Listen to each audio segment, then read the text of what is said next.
Maawa ka! Maawa ka! Huwag mo ko kikitilin! Maawa ka! Kakampi mo ko! Kakampi mo ko! Ibig ko lamang makalaya. Daang taon na ako binihag ng isinumpang arkanghel. Daang taon na akong nakakulong sa kanyang kwintas at leeg. Kaya tuwang-tuwa ako nang ika'y dumating.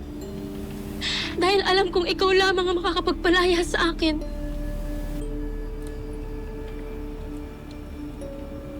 Tulad din kita.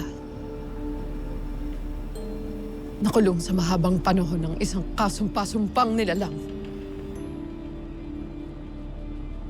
May sapat ka na kapangyarihan upang biyayaan rin ng mga Menyabes ng hindi mapapantay ang lakas, mahal na Kera.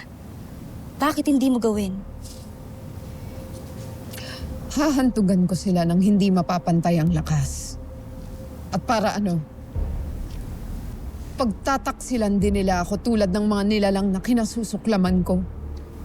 Hindi kita maisisi kung hindi ka magtitiwala kahit kanino, mahal na Kera. Ngunit ano ang iyong kinakatakot? Kailangan mo pa rin ng mga Menyave. Gamitin at palakasin mo sila sa iyong kagustuhan.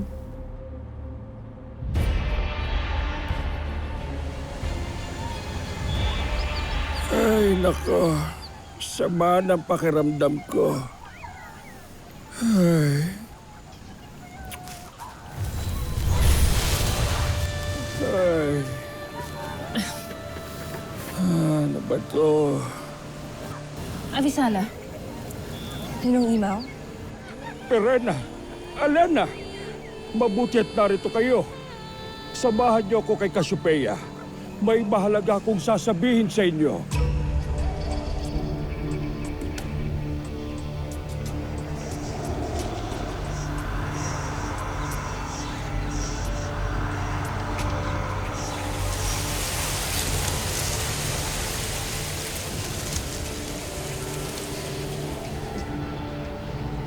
Ked ek if sante deav. Nestak if tue. Pataluman.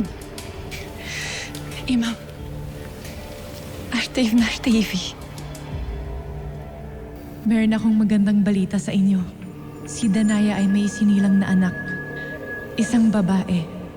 Siya ang sangre na lalaban sa nilalang na may binabalak na masama sa akin at sa buong Encantadia. Siya rin marahil ang nilalang na dahilan kung kaya't nagpasama rito si Imaw. Kilala ko na ang babaeng tinutukoy mo, Bataluman. Ashe. Isang nagngangalang Mitena na isinilang rin mula sa sinapupunan ng iyong ina. Cassiopeia, kapatid mo siya. Kakambal mo si Mitena.